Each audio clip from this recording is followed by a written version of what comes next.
panjang sangat.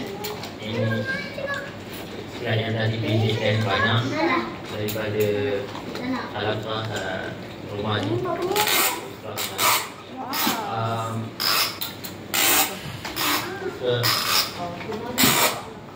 Semalam alhamdulillah kita dah baca surah Kahfi.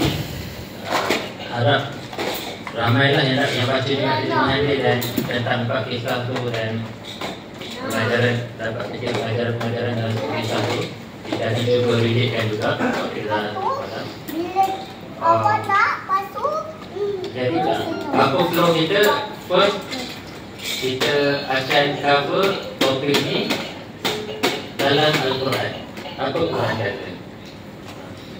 Kenapa penting nak cover apa Quran kata? Kenapa hari? Cuba jawab. Kenapa kita pentingkan apa yang Quran kata? Fikir je.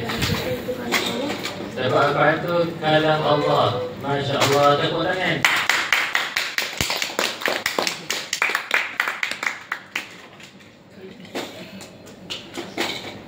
Tapi benda pertama yang kita perlu buat adalah kita kena yakin yang Quran tu memang betul daripada Allah.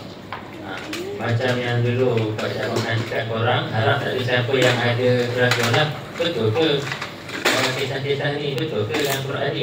Kalau ada kesangsian macam tu, maka tu salah. Letaklah pokok dalam Quran, kita akan kurang pegangan tu lah.